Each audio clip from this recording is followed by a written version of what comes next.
Sports on a Monday. Zach and I are back after our 2-week summer vacation. So we haven't talked for like 2 weeks when it comes to like performing on a show, but we've definitely done tons of talking and tons of planning over the last couple of weeks. Just because we weren't doing the show doesn't mean we weren't doing stuff for A to Z Sports to make the company better, because that's why we take 2 weeks off in the middle of summer. We got to prep our minds and our bodies and our voices for football season, and fingers crossed on that. But we also got to prep the company. So we enjoyed a little bit of our vacation. Definitely got Zach got out of town a little bit, a little staycation, but glad to be back on this Monday morning. And we've got a loaded show today. Geoff Schwartz versus Titans fans. Taylor Lewan has a plan for the NFL. We'll talk about that. And because we haven't talked to you guys in 2 weeks, we're doing bonus shade. We've got things we have to get off of our chest. And so why not do throwing shade on a Monday, and we'll do throwing shade on a Wednesday, because honestly, both of us have shade oozing out of our ears. We can't just save it all for one big Wednesday shade. So bonus shade on a Monday. Zach, welcome in. Glad to see you again here on the show. I am fired up and ready to let off some steam. That's for sure.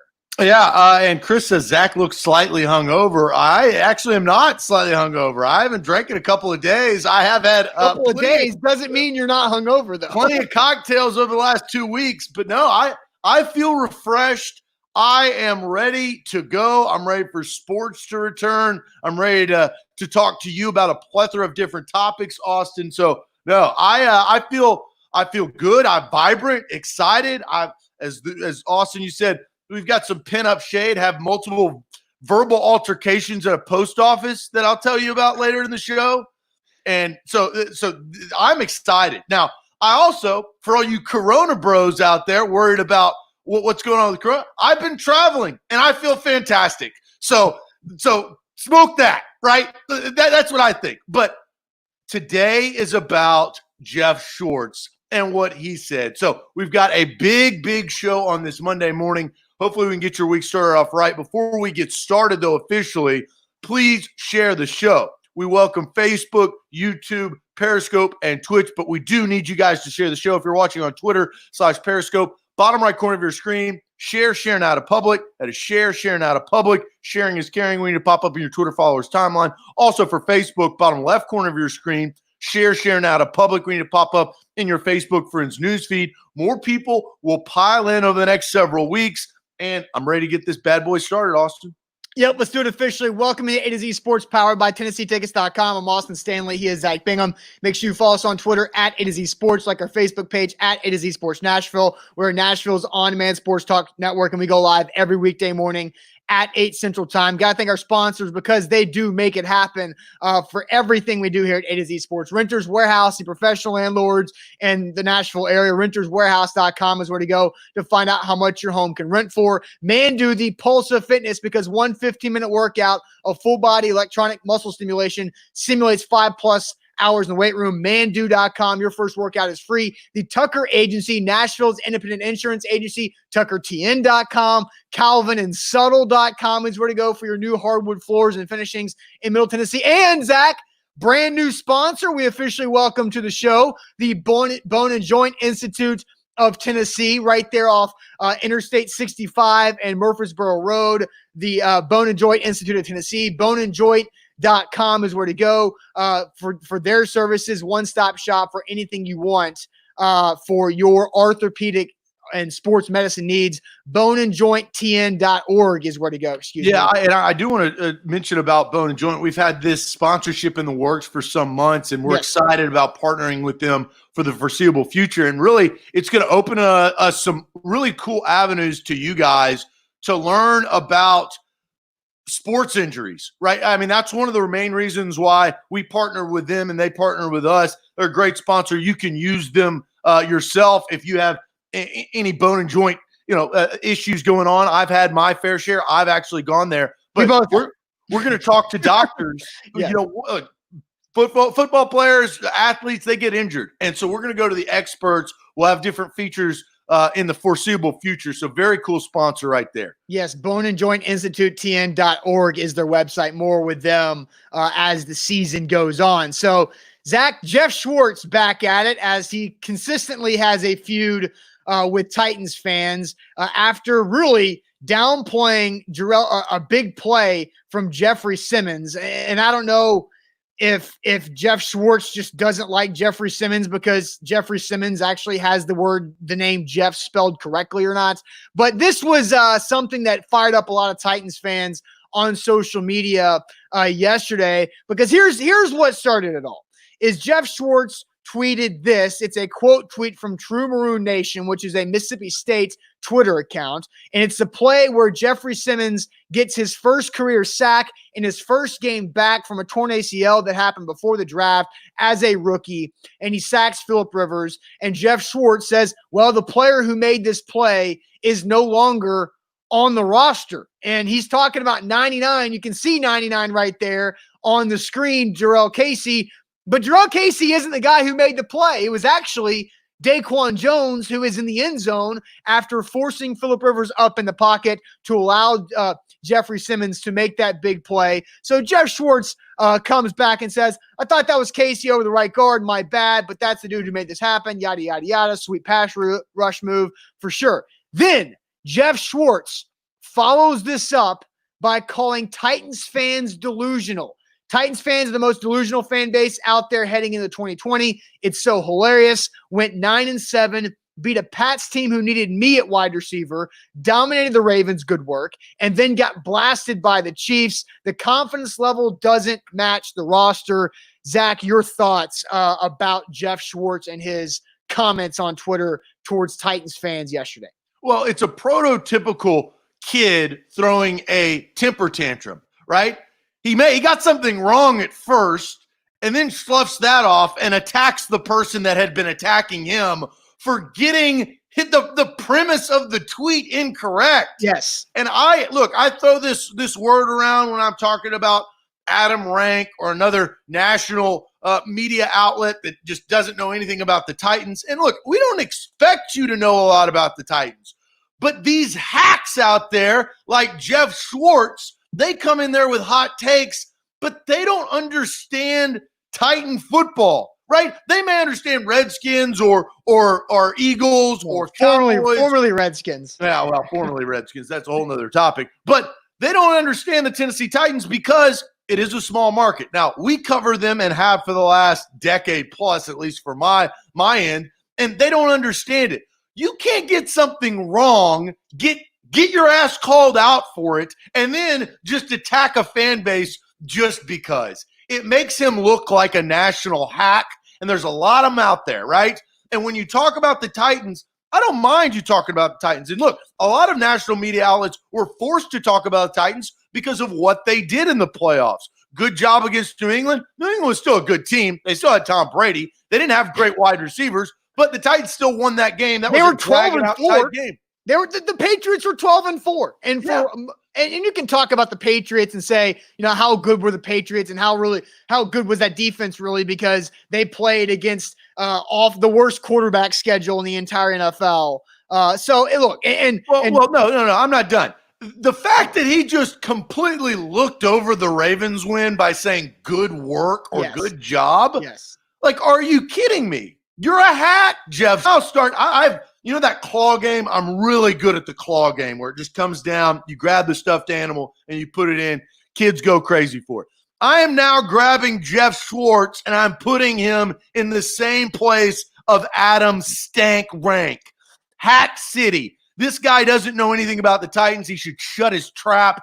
Don't just attack Titans fans when you are uneducated, and that's key, uneducated about the football team you are speaking on. Maybe you watched 5 or 6 games from last year, but don't sit here and squawk like you know the team and the fan base. Yeah, so I thought this was funny because you brought up Adam Rank. What that did is our intern, Adam, actually put together a funny meme with Michael Jordan laughing at Geoff Schwartz on our Instagram and our other social media.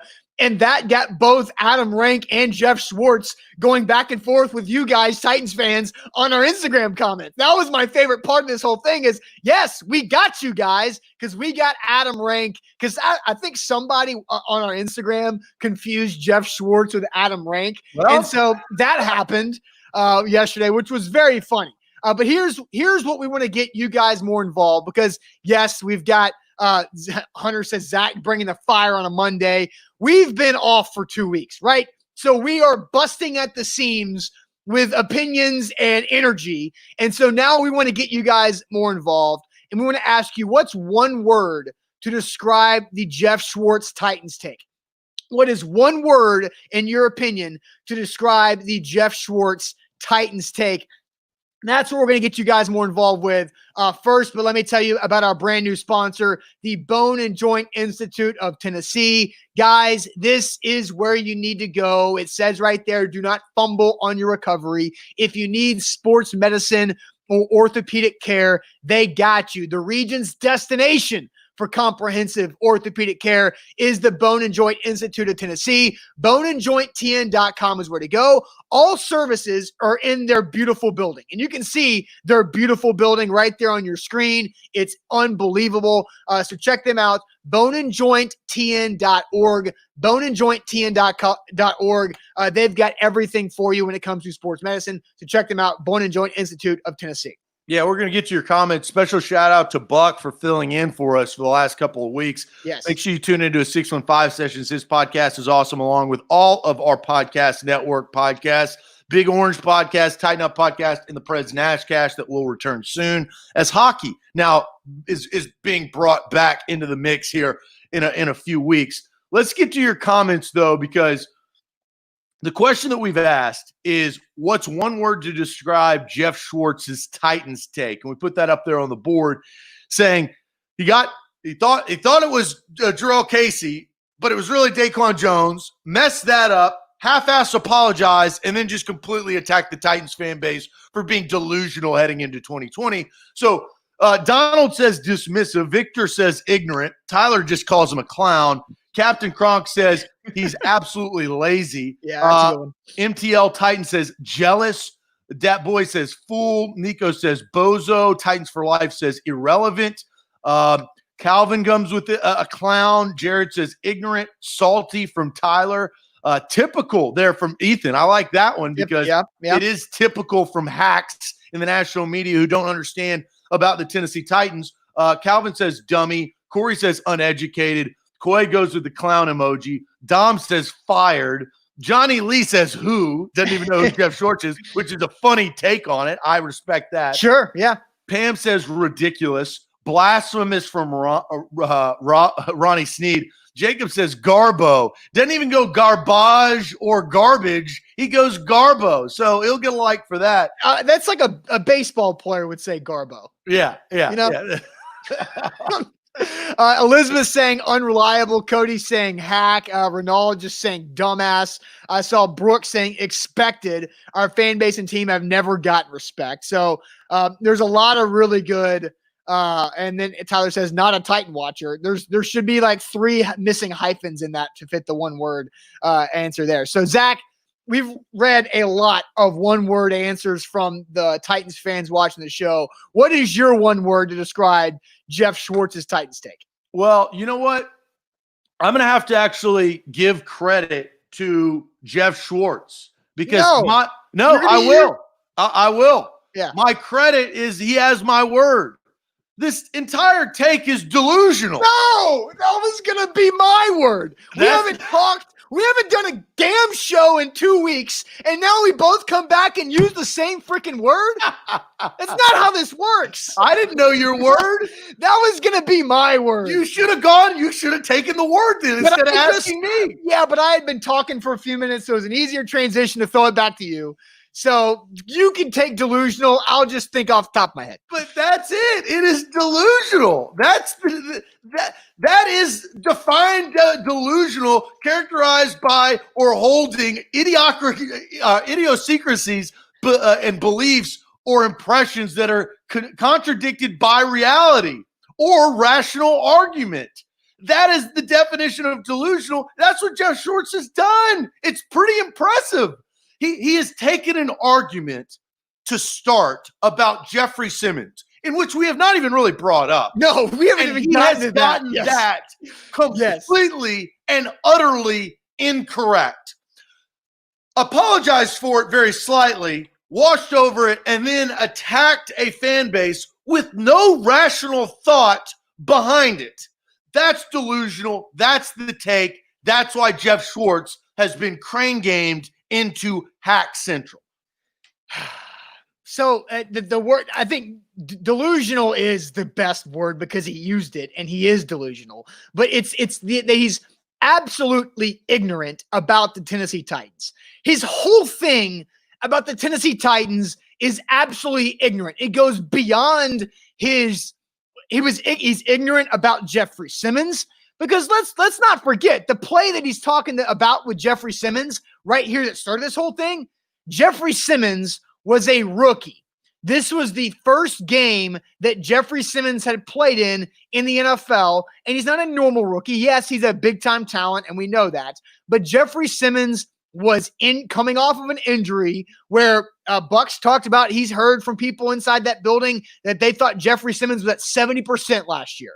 And if that's the first game of 70% Jeffrey Simmons in the NFL, and he sacks Phillip Rivers, like, that's ignorance on Jeffrey Simmons' situation in the first place from a guy who studies the offensive line, which means he also should, if he's good at his job, study defensive line because they interact with each other. And also the ignorance of the Titans fans are delusional by saying they went 9-7. Yes, they went 9-7. That was the final record. But you got to look at how they got there. It's all about the story. No 9-7 is the same, and we've talked about that over the last 4 years because the Titans have had 4 back-to-back 9-7 seasons, and last year's was different because of the change of Ryan Tannehill and having them finish 7-3 down the stretch when they were in a 2-4 hole. So many things went right to get them out of that 2-4 hole. And that's the team that's coming back. The 2-4 football team, that thing's gone.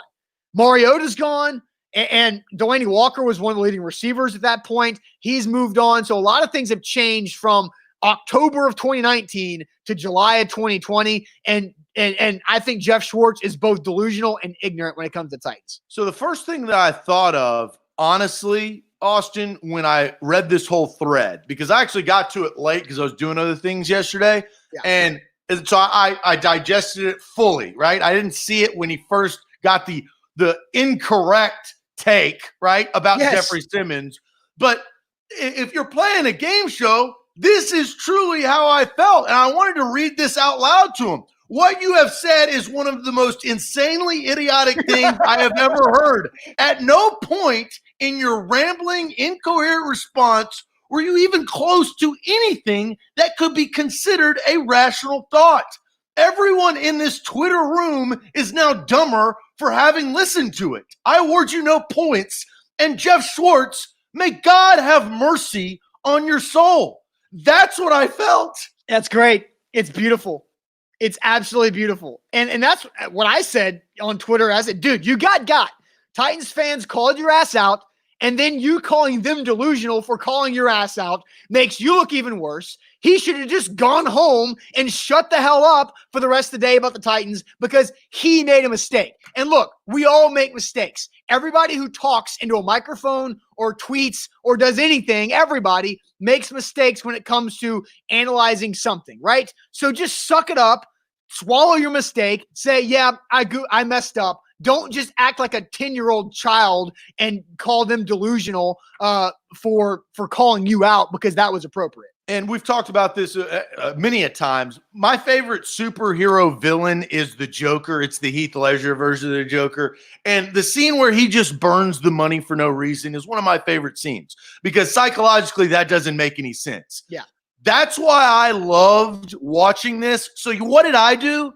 I did this after I saw everything, and I wanted to throw a little bit more diesel on this burning fire of Geoff Schwartz's corpse. So that's why I send a GIF and react to Geoff Schwartz's delusional Titans take, and they just started attacking him. And I know the guy watches Twitter because a guy like Geoff Schwartz, and I can peg him from a mile away. Geoff Schwartz is the kind of guy that really, truly cares what everybody else thinks. And I can't stand those people, especially if they're on the top level of Look, the guy's got a lot of followers. I don't want to discredit that, right? He played in the NFL. He has skill and talent. In this take, he is delusional. But he's a guy who reads everything. Well, you know what? You can't get enough of it. Well, and here's the thing about Geoff Schwartz. Do you know what his podcast is called? But Eat My Schwartz? No, that would be better. It's called Geoff Schwartz is Smarter Than You. That's the title of his podcast is Geoff Schwartz is Smarter Than You. Well, no, actually Geoff Schwartz is dumber because he didn't know who Jarrell Casey was. Geoff Schwartz is, I'm going to call him Geoff from now on because he doesn't deserve to be actually called Jeff. It's Geoff. Guys that are named Jeff and that are pronounced the word Jeff hate when somebody calls him Geoff. Well, we had a guy in middle school we always called Geoff. And I think, you know what? And I'm sure your middle school Geoff has some similar tendencies of Geoff Schwartz. It's that's they came into this world called Geoff. And that's something that's always in their mind. It's a chip on their shoulder. They have to overcome their name being Geoff. So Geoff Schwartz, I think that has a lot. We can maybe dive into a research project about Geoffs and figure out if they have similar tendencies of being thin-skinned. Yeah, exactly what Robert says. The first word is, my name is Jeff. My name's Jeff. It's Jeff. So that's funny. Okay, but Geoff Schwartz, insecure. And he's insecure about his own opinions and his own ability, because if he was secure about his own ability as an analyst, his podcast wouldn't be named Geoff Schwartz is Smarter Than You. Right. So this is where we shift. We had our fun. We played the crane game for a little bit. We attacked Geoff Schwartz. Had a fun time, right? That is now, we move on from that, right? We're bigger than. Let's actually answer the question that Geoff was trying to get to, yes, which was attacking the confidence of Titans fans heading into 2020. Well, yeah. Jeff, bud, watch the show right about now, because that's the question we're going to ask. You can get a good read on the confidence level of Titans fans over the next 5 to 10 minutes. Isn't that right, Austin? Yes. And here's the question we're going to get to, because I actually think this is intriguing. This is a good topic. What's the appropriate amount of confidence Titans fans should have this season? And I'm going to put this on a scale, right? 1 to 10. That's simple enough. But let's just say the Kansas City Chiefs fan base, they're the only fan base that's eligible to have a 10 out of 10 confidence, because they won the Super Bowl. Nobody else has that amount of confidence, and they just signed Patrick Mahomes for $500 million, which happened while we were off too, that we'll talk about at some point. And the Jags are a 1. Yeah, and the Jags, there you go. Well, but the Jags, the Bengals, yeah, that's probably fair. Jags are a 1. I'd rather have Joe Burrow than whoever the hell is under center for the Jacksonville Jaguars. You're correct. So the Chiefs are the only 10 available, right? I'm not giving the Ravens a 10 with the MVP. I'm not giving the Niners a 10 because they're in the Super Bowl too.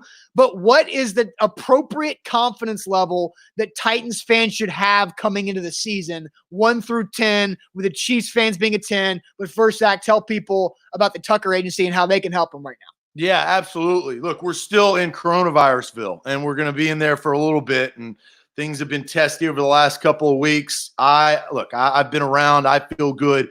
But economically, I think we're all suffering, right? So the Tucker Agency, we partner with them to help you save some money on your car insurance, your home insurance, your life insurance. If you have kids, he can restructure the bundle, his team at tuckertn.com. And Will Tucker, who owns the Tucker Agency, email him directly. Say, heard you about you on A to Z Sports. How can I save money on my insurance? It's as simple as that. That one email could put a couple $100 back in your pocket. That's money that's money for bills. That's food on the table. That's something. Plus, the structure of your insurance is still going to be quality insurance. Don't get that twisted. Will@tuckertn.com is the email. Email him today.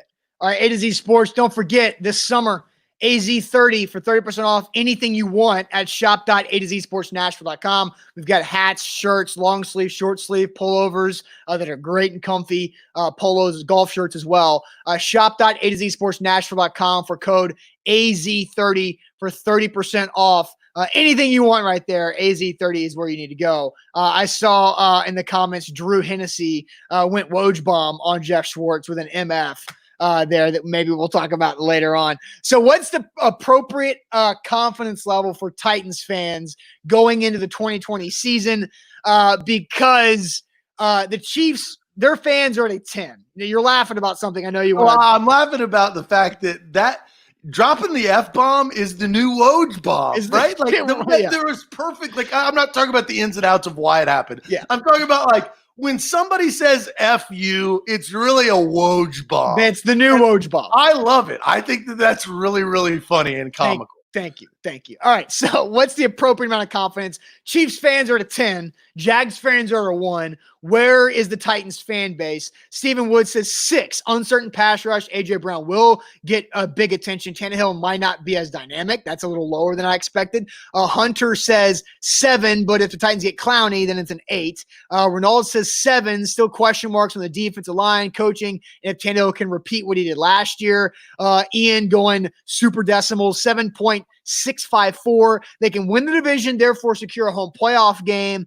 Can they go the distance? One step further, that's the problem, but a good problem. Titans for Life says nobody gets a 10. When's the last time any team won back-to-back? Just for the exercise, Titans fan for life, let's just have the Chiefs at a 10 because they have confidence through the roof because they have Patrick Mahomes, who's now. Do you know when the last team won back-to-back Super Bowls? The Patriots at some point. At what point? 03-04? Yes. Okay. So the team before that? Broncos. There we go. Yeah, I got it. That's good knowledge. But he asked. Sure. Tommy says 6.5. Not sure if Tannehill can replicate last season. The pass rush still questionable. DeRickler says 6.5 to 7, then 8 with Clowney. So there's some Clowney implications on this, obviously. Real Geoff Shealer says 8. Unstoppable force in Henry. Offense is legit. Defense is young and talented. Best punter in the league. Those are all facts. MTL Titan with a 9.5. Jameson with an 8. Dave with an 8. Joe and Taylor with 7s. Jason Littlejohn 6.5. Rusty 7.5. Elizabeth 7. Zach, what are you thinking? So honestly, as I've looked through all of the comments and we've had a ton roll in, I would say the average of all of them is probably 7.5. There's a ton of 7s. The majority of the number are 7s, but there's those 8s, the 8.5s, the 9 with Clowneys, all of that. And then there's the 6.5s, right? We've seen those, and you referenced Will. those. I think Will and somebody. Tress with the low answer. 5. Just hope we have a full season. Now that's not about the Titans. That's about the coronavirus, and that's not necessarily the question. The question is, what's the appropriate amount of confidence Titans fans should have about the team? Because Geoff Schwartz thinks you guys are all delusional. But if I were to tell Geoff Schwartz out of 10 that the average Titans fan's confidence level, if the Chiefs are at a 10 and the Titans are at a 7.5, I don't think that's that delusional. It's a little higher than I am. I'm in between 6.5 and 7. So I'll go 6.8. That's where I am because I think they're still cusping. I got to see it from Ryan Tannehill over a second year. I think Mike Vrabel's got a tall task defensively because he lost Dean Pease. But I think Derrick Henry's going to be, you talk about a Woj bomb busting through the line. That's what I think Derrick. Did you see the video I put together this morning? Yeah, I saw it originally. Wait, good work by you, good work by Derrick Henry. So I think A.J. Brown is going to come into his own. I think Jonnu Smith's going to get better. I think offensive line is going to get better. Nate Davis is going to improve. Taylor Lewan, I think, will fall into his own because he's hungry to get his ass back into a Pro Bowl, right? I think this is big. Roger Saffold had his ups and downs early in the season, but I think he caught some stride and really is the player that they signed him to be. Adam Humphries, hopefully you get a full season with him out of injury. So all of these things, I put 6.8. I think that's the perfect number for not necessarily a huge Titans fan, but a guy who covers the team. I think that makes a lot of sense. And if I was Geoff Schwartz and I saw this show, first I'd be like, wow, Geoff, my name's Jeff. But the second thing I would say is, Titans fans really aren't that delusional because they're not saying 9s or 9.5s or 8.5s or 10s. They're right where they need to be. Yeah, so I think if you're talking about the Chiefs at a 10, right, I think the Ravens are probably right behind at 9.5. The NFC is so stacked with the Niners that have everybody back minus DeForest Buckner. Then you've got the Saints, who are a good team. The Packers going on year 2 with LaFleur, who are in the Titans' position last year of losing the conference championship game. So there's a lot of good things that are building in the NFC. But when you're talking about the AFC, I think it's the Chiefs, obviously. I think the Ravens fans' confidence is probably a 9 or 9.5. And then the Steelers are probably more confident because Steelers and Patriots, because you don't know what Cam Newton's going to do. Correct. But then the Titans are right there. And the Texans are, no doubt, the Texans are worse this year than last year. Just at this point. Deshaun Watson may be better, right, but the team overall, his help is worse. Yes, they're in a worse spot this year than they were last year. The Jags are in a worse spot this year than they were at this spot last year. The Colts are better. The Colts are better. Well, at this point last year, they still had Andrew Luck, I think. So, but your point is correct. The Colts have gotten better, but I think and then it's hard to argue. Are the Titans better than how they ended the season? Because of the loss of Casey and the loss of Conklin, there are some question marks. Well, so and then the tweeners that we all know, Browns, you've got Raiders, Broncos, and Bills. Those are your tweeners that could be really good teams, or they could kind of fall back to where they should be, right? Sure. So, yeah. So you say 6.8? I said 6.8. Going 7.7. I don't think we've ever given out a 0.8 answer, and I don't think we've ever given out a 0.7 answer. Usually the decimals just stop at 0.5%. But I think I'm going to go with 7.7 because I see a lot of things, the run it back philosophy of what they've been putting out on social media, starting with the franchise tag of Henry and the contract extension of Tannehill, along with some other things and re-signing some guys. They've got the core there. The core is ready. The defensive core is ready. The offensive core is ready.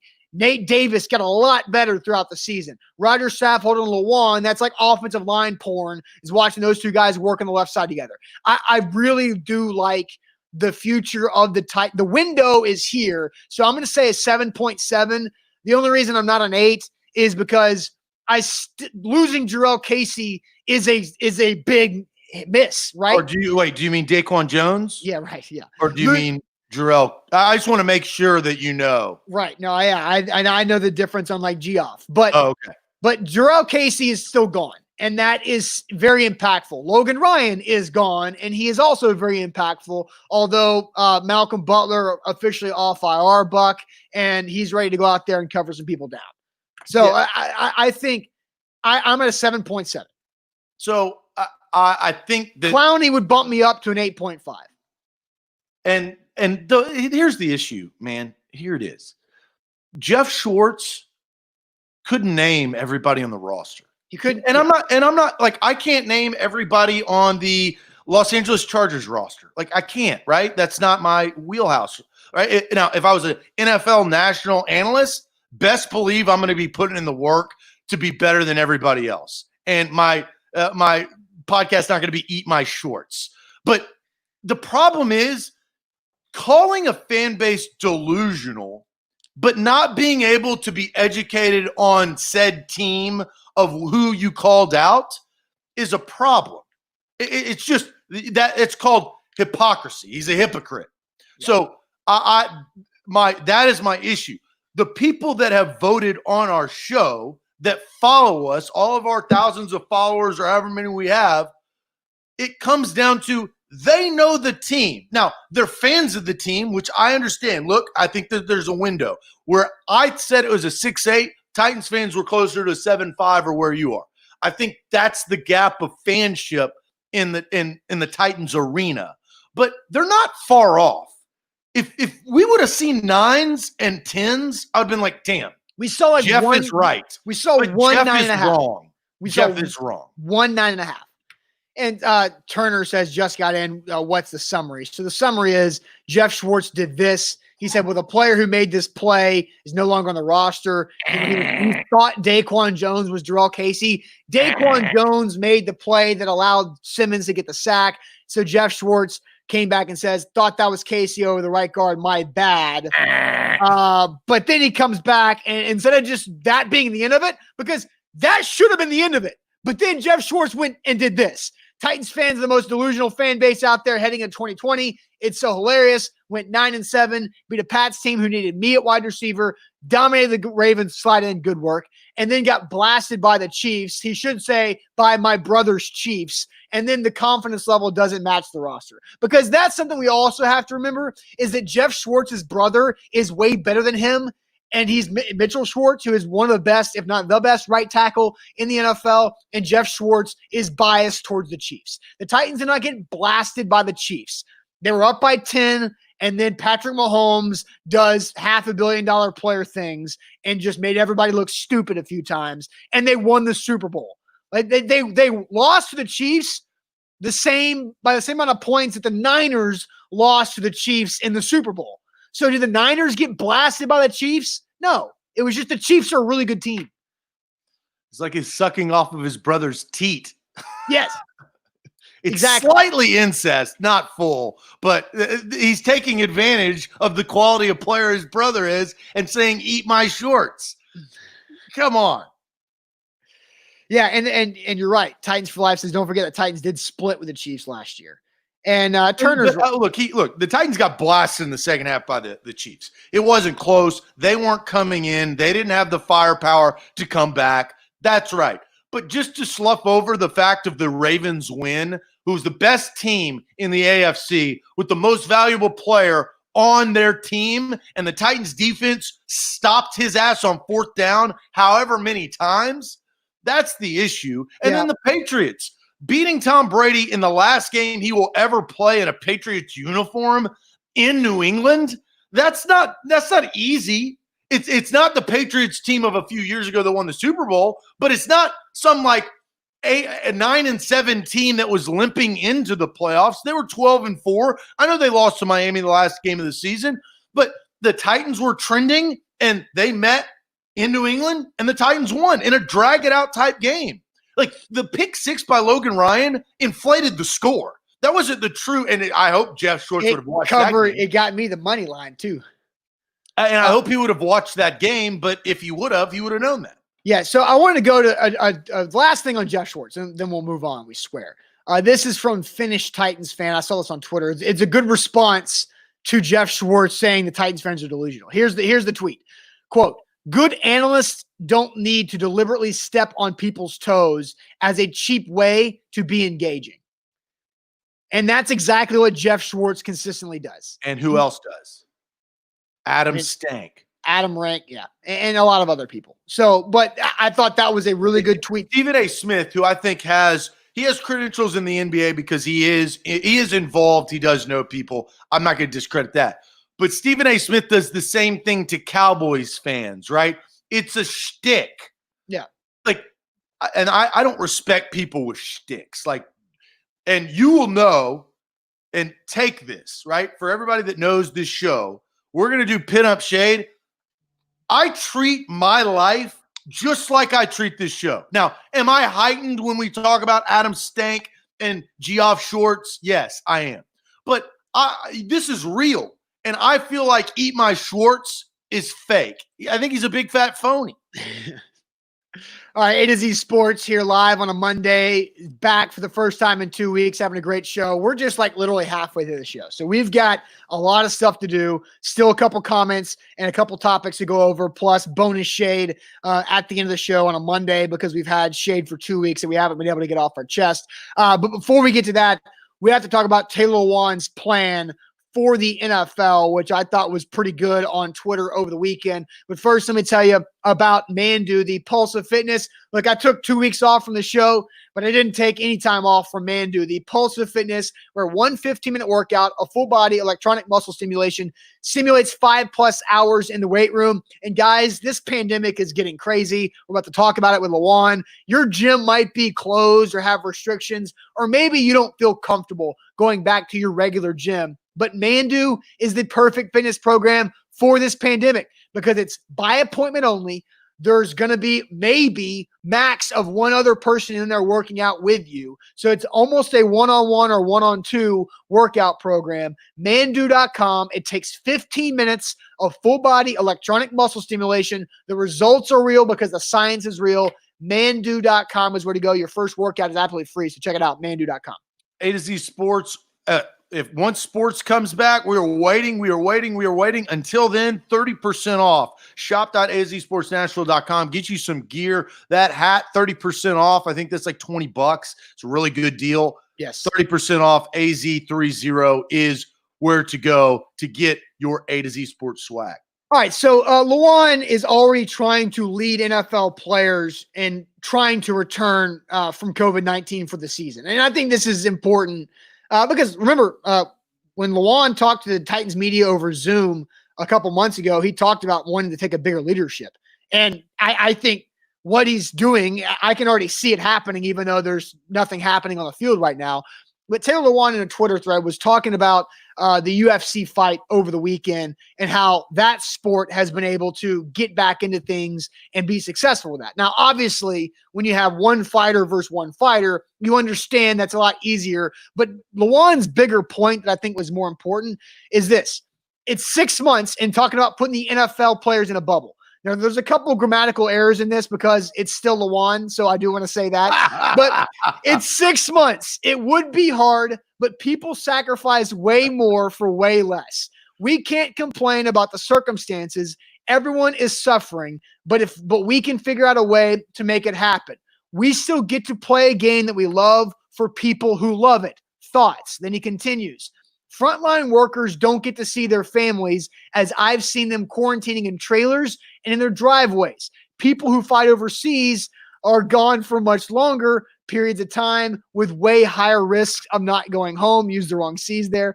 But then Lawan goes on and says, they don't get to have the same benefits that we do as NFL players. We sacrifice our bodies every year, but we can do more this year by giving people the game. This isn't about politics. It's about doing what's right at NFL. So that was Lawan with his ideas about trying to get NFL players wanting to jump into a bubble for this season and really for the greater good. I would say two things initially, and then we can get into the real meat of the conversation. First of all, Taylor, it is about politics, so that's unfortunate. And the second thing I would say is I understand why Lawan wants to play. Lawan has an $80 million contract with $50 million guaranteed, and he didn't want to see that go away. If I was him, I wouldn't want to see that go away. And now we know Taylor Lewan, passionate about football. That dude wants to play. He likes hitting people, and that's why he's really, really good. But it is about politics. I like the conversation. Here's one thing, grammatical errors or not, overseas or how far you see, it doesn't matter. I do think that Taylor Lewan is in the right to at least start the conversation to find some solutions, right? In the great words of Mr. 305, Mr. Worldwide, Pitbull, there are no problems. There are only solutions. Let's start making and finding those solutions, right? So I like that Taylor Lewan did this. I understand why, but I also, people started talking about it more, right? Sure. And we're going to talk about college football. And I heard Braden Gall on Buck's 615 Sessions podcast last week, at the end of the week, saying that Braden Gall was excited because at least the Big Ten did something. Like the Big Ten did something to move something forward. Now, wasn't what I wanted him to do. Of course, the Big Ten did something nobody wanted to happen, but somebody did something to have that first domino be kicked over, and now we can all get closer to what the actual reality is going to be. So Lewan, he brings up good points, and I bring up Lewan by saying his comment talking about frontline workers. I've seen Lewan and his wife actually do a lot of good stuff for frontline workers. So I believe him when he tweets frontline workers don't get to see their families. I've seen them quarantining in trailers and in their driveways. People who fight overseas are gone for much longer. Like I believe Lewan when he's saying that's coming from the right place. But NFL players come from different backgrounds. They have different situations. They have different family situations.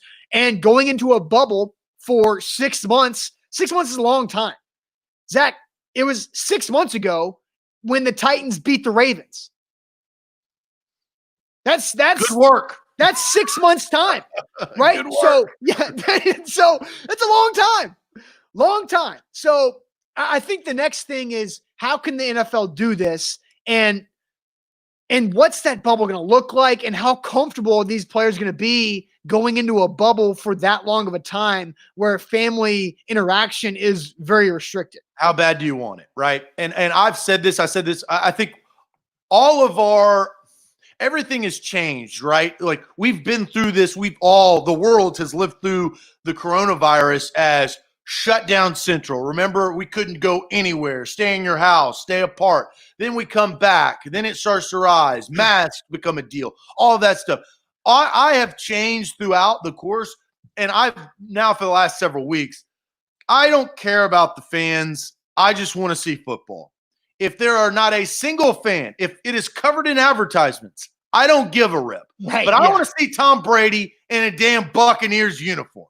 I want to see Ryan Tannehill. You just want it on your TV. Our priorities have changed from fans in the stands and how much percentage capacity to we just want it on our TVs. Yeah, and because it's tough. Everybody has a different opinion. That's why his last thing, it's not about politics. It's about, getting better or whatever his ending statement was. But the issue is it all relies back to politics. I'm not talking about Republican or Democrat in the election. I'm talking about whatever political view you have, here's the issue, Austin. I think about the coronavirus probably completely different than you do. And I already know, Ethan, at the very beginning of the show, is like, you're the reason that we have problems, Zach, your mentality. Because I don't care about the coronavirus. I'm not scared of it. I want to live my life. I will wear a mask. That is fine. I will wear a mask into a grocery store because the county or the government says.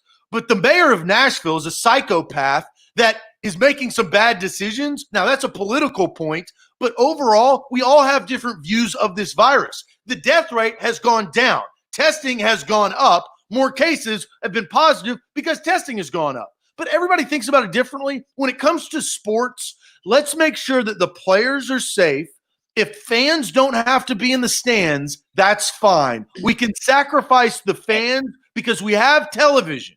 Yes, your word that you just used is sacrifice.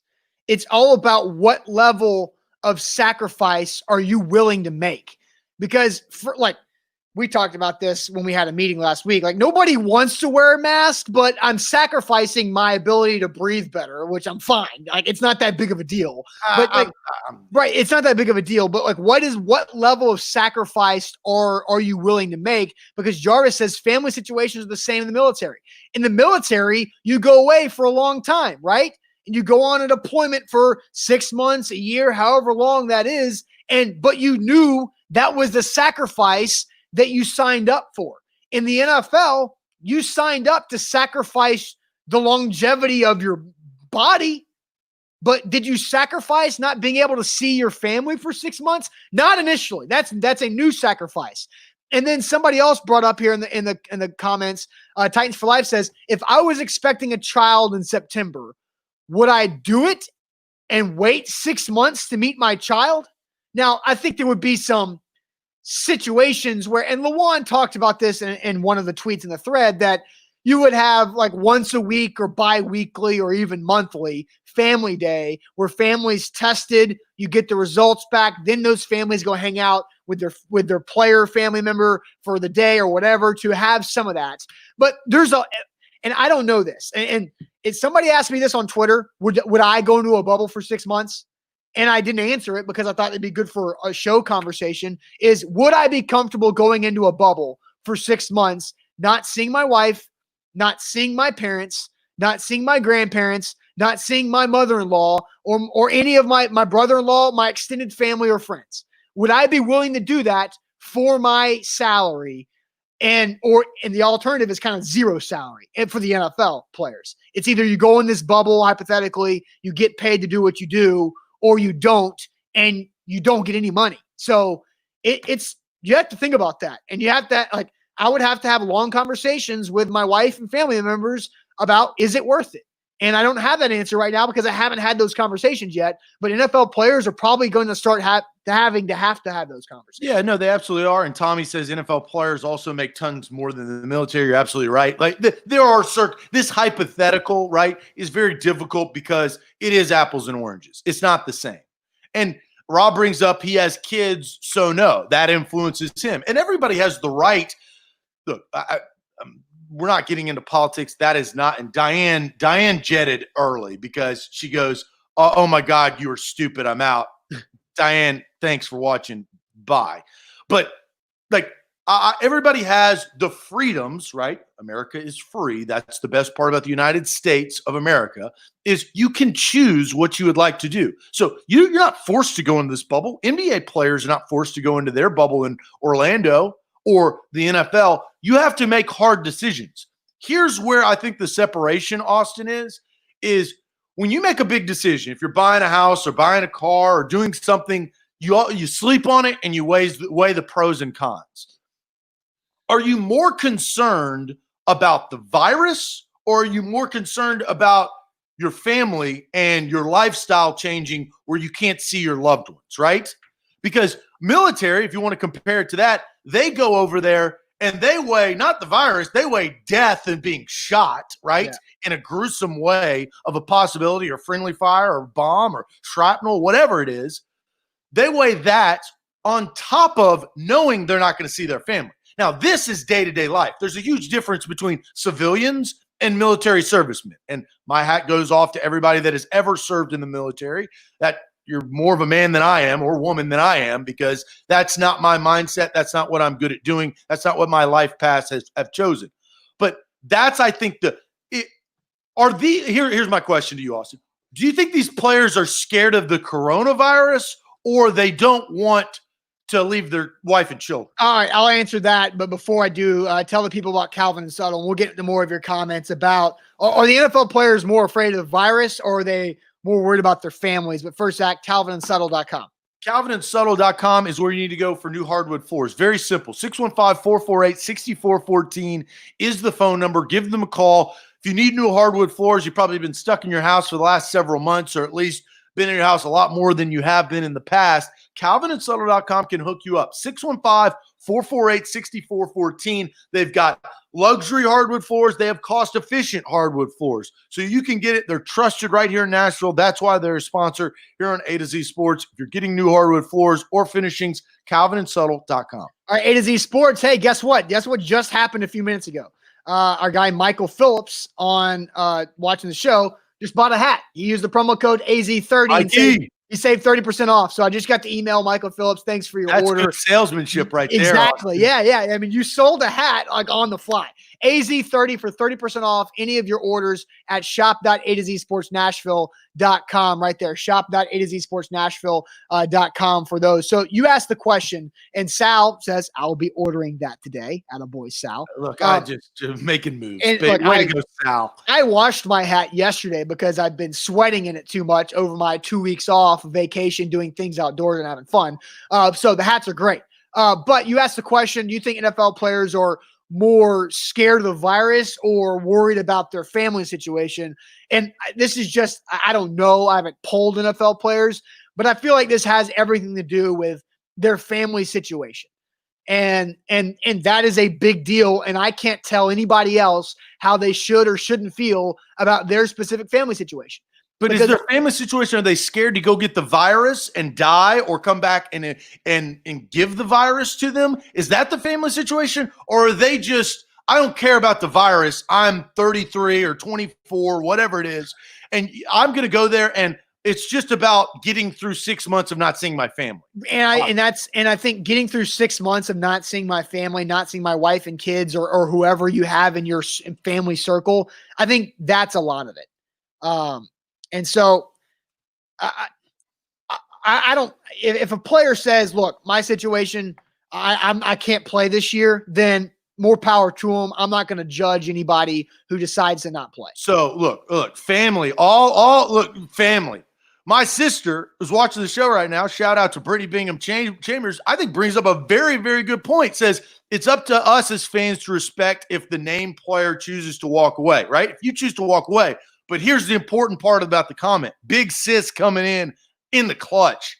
Someone else takes your place. It's a dog-eat-dog world. So if you want to sit out, then you know the cycle doesn't stop, right? Better, younger, stronger, faster players are coming for you and coming for your jobs. Well, and guys who are bubble roster. Now you're talking about like like the COVID bubble, but the guys who are bubble roster guys, those guys are going to, I mean, you would think if their situation allows for it, to take advantage of maybe some guys who have tenure, who have bigger contracts, and veterans who are like, nah, I don't need this year. The bubble roster guys probably do need it this year because they don't have several contracts in the bank. Who was it? Malcolm Jenkins, who said a couple weeks ago, right as we were going on vacation, who said that there has to be almost no risk for us to play this year. Well, Malcolm Jenkins has $59 million in the bank, and he's got $30 million more upcoming over the next 3 years. So, like, Malcolm Jenkins can say that, but guy who is trying to make Khalif Raymond's going to play because Khalif Raymond's got to get that job and make his money. Yeah, and Malcolm Jenkins, I have another opinion on Malcolm Jenkins, but we'll leave that for another day. I think that you have to weigh the percentage of your family, but these NFL players, if they think that they're like risk, this is my problem. Everybody's worried about damn coronavirus. I get it. I understand it. We're in it. I get it. But you got to worry about other things too, right? It's not just the coronavirus. You got the flu. You have car accidents. You have freak injuries. You have things that can kill you. You have if you read the article this morning, there's a brain-sucking amoeba in Florida, right? Oh no, yeah, it's been there for Zach. That's been there for generations, right? Well, and it's reared its ugly head again, right? I read that was a Florida man joke. But I think like you cannot go full extreme on precautions and risk. You have to weigh its risk and reward. It's life. Not only about, and the hard part that we cannot fathom, Austin, hard to answer this question because, and maybe somebody does out there, maybe somebody's Marlins man, and they pull in 8 figures, but these guys are millionaires. The risk, like if you asked me to pick between going into a bubble in 6 months for $12 million, I would probably do it. Why? Because I haven't been making $12 million a year over the last several years. Yeah. So, like, that's the difficult part about this question. But, yeah, I absolutely go in a bubble for 6 months to make $12 million. Your ass is crazy if you think that that's not true. For $6 million. Because I don't give a rip about the coronavirus as it relates to me, right? You have to – but that's a personal thing, right? Sure. And for me, I'm married and I have family members who have some underlying conditions that I would not be able to see them for the majority for at least for 2 weeks after the bubble. Right. So for 6.5 months, I can't see some of those family members. Would you do it for $6 million? I mean, yeah, I would probably be able to do that. Hell yeah, you would. There's not a. But again, you would probably. But again, like you give me an Steve Weiser smashing beer cans. Hell yeah. For some NFL players, $6 million is a pay cut. For me, it's a dramatic increase of pay, and so it's more about like I think we have to put it in our relative, like what our current income is. Would you do it for your current income? Because that's what NFL players are worried about. Because it's for their current income. So would I enter a 6-month bubble for my current income? That's a way tougher decision than obviously $6 million. Then yeah. Well, and the caveat is doing something that you love doing. Sure. The reason why these NFL players play is because they love the game. It's a game, right? It's not, you're not selling insurance or telemarketing or doing some of the other different jobs that do not have obviously the salary, but the passion behind them. Now, God knows, look, I think Will Tucker is passionate about insurance. I don't want to discredit that of the Tucker agency, but it's a different passion than a right tackle moving weight and trying to get Derrick Henry in the end zone, right? There's a different payoff. Sure. Well, and then that's why Lawan, to bring that up his tweet again, the frontline workers don't get to see their families. People fight overseas for much longer. And overall, it's people sacrifice way more for way less is what Lawan was talking about as well. So I think Lawan's message on Saturday night was to NFL players on can we sacrifice ourselves a little bit more this year for the greater good of the country? Right? Yes. Will politics allow that? Probably not. Matthew Egger says you guys have basically been in a bubble for the last few months. Technically squares, but yes. Yeah. And again, everybody has a different opinion on the thing. I think that you go in the bubble, they're going to make the precautions because it's a business. They should protect their players, right? They should have these conversations. I'm not just sitting here out in the wild, wild west like Doc Holliday. Like there has to be some regulations, right? But make them safe, make them right, and don't get fans involved if you don't have to. Well, and because I asked, like, would you enter the bubble if it was for your current salary? MTL Titan says yes, because my current income pays my mortgage and my family's needs, which that's what our income. That's why you have to have incomes, right? Would you pay $4.99 a month for 4 months? $4.99, $5 essentially, but I marketed you down. Would you do that if you're an American to watch NFL football and not pay and not go to a game? You would I pay $5 a month to watch right? On because TV? Because I kind of already do with my cable service. But on top of that I'm not using. On top of that, would you pay $4.99 per month as an NFL fan to watch the games? Yes. Yes, absolutely you would, right? So the business of the NFL looks at, I can easily say, oh, you don't need fans, but fans are big time revenue in a business model that's working in $1 billion instead of $1 million.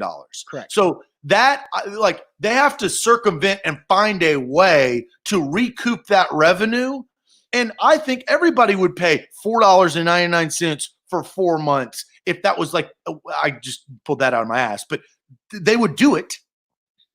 They have to find that revenue in untraditional ways. Yeah. A to Z Sports here live on a Monday. Let's get to our end of show topic, which means bonus shade. We haven't talked to you guys in 2 weeks, so we couldn't just wait till Wednesday to throw some shade. We're going to do 2 shades this week. But first, let me tell you about renterswarehouse.com. They're the professional landlords in the Nashville area. Renterswarehouse.com is where to go to find out how much your home can rent for. There are so many different ways you can use Renters Warehouse during these crazy times with the pandemic, because we're talking about incomes the last few minutes. If your income is taking a hit and now your income is eating into your mortgage more than it normally is, you might think, God, do we need to sell the house? No, you don't have to sell the house. You can rent it out to somebody else, then use Renters Warehouse to go rent out a cheaper house for the time being and make sure you save that equity in the home that you own. If you own Airbnbs and you don't have any business travel or tourist travel, they got you there as well. Renterswarehouse.com is where to go, renterswarehouse.com. A to Z Sports, we're powered by you guys, really. I mean, you guys, we've been 2 weeks off and now we're back, baby. This has been a refreshing show. I'm glad we're back in the saddle. Yes. So Zach, throwing shade, bonus shade today. I will start off because I feel like your story will probably have more conversation afterwards because it has to do with the Postal Service. So my shade is for businesses who fail to communicate clearly, whether they are or we're aligned already, whether they are open or closed. That is my shade. And I've got several circumstances for this. There was a certain FedEx office where I was trying to print a couple pieces of paper before a meeting last week. And I go up and there's this huge banner on the windows that says, "Now we're open." And then I go up to the door and then it says, "This store is temporarily closed." Then the piece of paper next to that paper that says it's temporarily closed says, "Here are our new limited store hours." Then there was another sheet of paper next to that says, "Here are the Independence Day holiday hour weekend for the weekend." And then it says less than 20 people in the store at all times. The lights were on, but they were closed. But there were 5 signs that contradicted themselves. So it's businesses who fail to communicate clearly if they're open or closed. And that also goes to restaurants. Because last night, wife and I trying to order some dinner, we get on the website of this restaurant, not going to blow them up because we like them. But the first one, they're probably open now because the Redskins changed their name. Maybe. But anyway, fair. But the restaurant, they had mixed messaging on Instagram. They had a post on Instagram that said, you're still taking reservations for Postmates, but we're also doing some renovations inside, so the dining is closed. But the website still says open till 10. But then you call the phone, and the phone voicemail says open till 1. And then I go on Postmates, and I can't order anything. So do better. In this day and age, it's so easy to tell your audience if you are open or if you're closed. You put up an Instagram post that says, hey guys, we're going to be closed. Or you say fishing. Or you say, hey guys, here are our new hours. And you do it on Facebook. And hell, Instagram and Facebook are owned by Facebook. So you just put it up on Instagram, and you can also post it to your Facebook page. It's not that hard. Communicate clearly whether you're open or you're closed so you don't piss people off. Because what we did is we looked at the menu, got all excited about what we we're going to order, then we couldn't eat it. And it was frustrating. Yeah, so fair point. I have run into businesses and problems, and we've got two. This is kind of funny because I want to talk through this, Austin. I'm very self-aware. I'm open to discussion. But Rob brings up that there's too many Karens out there. Turner says Karens rule the world. I fully believe, Austin, and this is hard. This is hard for me to admit. If I was a woman, I would be Karen. Yeah, you would. 100%. So what is the guy? There's no male version of Karens. But you are Karen. Yeah, and because I don't give a you know what. Is that Darren? You Darren? Is Dad wrong? I don't know what that is. Like, well, there's not a male. I think it's got to be Darren. Males that are Karens, right? Yeah, we just call them assholes. Yep, right here. And I've been called that many a night, many a time, but I don't care. So here's an example of my Karenism. Just created a new word. So a Kyle. No, but Kyle's like a bro, like a douchey bro. Like lax bro. Yeah, and I'm not that. Guy. Jeff got it. It's Geoff. Geoffrey. No, it's Geoffrey. Geoff. Bobby and Brad both say Ken. Reynald also says Kyle. Maybe it is Kyle. Yeah. But I think it's Geoff. Yeah. And the premise is it's holding people. And the reason why Karens get a bad rap because they're whiny, right? They bitch and moan in a whiny tone, and nobody likes that. Now, if you are upfront and see what I try to do in those situations, I try to destroy the other person verbally with educated sentences. And that really messes with people. It really does. Because it makes them think. I also have a leg up, and it's not fair, right? Because Austin, I debate you every day, yes. Right? So in real life, where a common man or woman does not go through the arguments or discussions that we have, I destroy them. Like, because I practice that. It's like a lawyer, right? So here's my situation with the post office. I had something coming in the mail, and it was sign only. I hate sign onlys, but that's what it was. So they put this thing on my door, right? Okay, so I've got to go to the post office. I turn over the posted note or whatever they write it on, the message, and it tells me the address to go to. Curious that it is a little bit further away from my house, not in the same zip code, but it tells me to go there after 1 o'clock that day. I go there, wait in line at a snail's pace, and don't get your panties a wad because there's a bunch of old people at the post office, okay? That's a generality. Don't say I don't discriminate on old people, but they're moving at a snail's pace. They're not moving. So I wait in line with my mask because I respect other people. And you go through, the guy looks at he goes, this is the wrong post office. I go, well, what does that address say? It says this address. He says, yeah, well, the guys sometimes run out of messages and they put the wrong, like, Post-it. They ran out of the wrong stickers. Yeah. And I go, well, can we talk to the guy?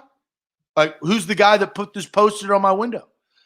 Guy said, no, sorry. I mean, it was a rhetorical question.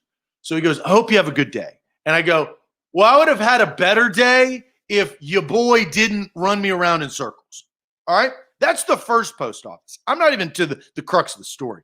I go to the actual post office that is near my house. I wait in line at a snail's pace because this government-run post office, which is like, I feel like it's the worst place in the world. You wait, everybody's buying stamps, everybody's doing, it's just, and one person's working, right? They got 3 open areas, 3 registers, but it's one person and they don't know what to do. And they place stickers and they put stamps and it's just slow. So I'll wait my happy ass in line. After 1 o'clock, it's like 2 o'clock. They go and this woman, she says, your package is not here. The guy's still out on his route. I go, well, what does this say? It says after 1 o'clock. I go, could you check your watch for me? Could you tell me what time it is? She goes, it's 2:30, sir. I go, is that after 1 o'clock? And she goes, it's a mistake. I go, well, ma'am, flip that Post-it over. There's 2 mistakes because my ass has already gone to the other post office that this guy told me to go to. I go, she goes, well, we can't do anything for you, buddy. And I go, well, tell your boy. Did she buddy you? She said, we can't do anything for you. She had a hard sir. She didn't do buddy. She had a hard sir. But the hard sir had tone to it. So if you give me tone, I'm throwing tone right back to your face. So I go, well, lady, tell your boy when he comes back to use the right Post-its. She goes, your package he'll be back around 4 to 6. I come back at 5:30. Okay? Yeah. 5:30, I wait my ass in line. He's not back. So he's not back. He hasn't gotten back. It's a different woman. The woman that I was talking to left for the day. I come back the next day. She's back. She works there. It takes her 20 minutes to find my damn package. She finally finds my package. And I go, well, I came back here yesterday at 5:30 like you told me to, and he wasn't there. Or the package wasn't there. And she goes, yes, it was. I go, no, it wasn't. I was here. Were you here at 5:30? She goes, no, I wasn't. I go, then how does your ass know? And everybody is in there, and they're dead silent. It's a prototypical male Karen move. Yeah, but I'm destroying this woman, and I finally get my package because the United States Postal Service and the post office is the worst poorly run organization. I don't want to say within our government because we all have problems. Well, and I have to go to the DMV soon, so I'll let you know how that goes. God help. God help. Yes. But I'm officially out on the post office in general. I'm out. What was, because Ethan's right. Damn, what was that package? What was this package that you had to? I cannot disclose what this package was. I will, a week from today, disclose what the package was. So it's a secret for a week. I will tell you next Monday. Ethan, write it down in your notes. You watch the show every day. Next Monday. Ethan's responsible enough for this. Yeah, because he calls my ass out all the time. So he will hold me accountable. A week from today. Okay. All right. Fair? So I'm now my mind is and no, David, it was not male enhancement pills. Great comment, good guess, but no cigar, pun intended for David. Okay. All right. Well, next Monday, Ethan, don't forget, and we'll find out what Zach had to go around the world for. Efficiency. Post office, obsolete. Rob says Zach's picture's now up at the post office. I hope it is. I really do. I mean, at like 3 different post offices. Awful. All right, guys. Thanks. Good to be back, right? Good to be back. I last week I had problems because I was getting itchy. I was getting that itch. I had to talk to people, so I just called Buck a couple times and just like vented on Buck just because I had to do it. It made me feel better because the end of last week was bad for me. I had a great anniversary staycation. Awesome. But then Thursday and Friday, I was busting at the seams. I could not have waited longer for this show today. Well, that's why I've been leaving town for the last 3 weeks. I don't give a damn about the coronavirus. You use precaution, but I'm going to live my life. This virus is not going to keep my ass down. It can go F itself.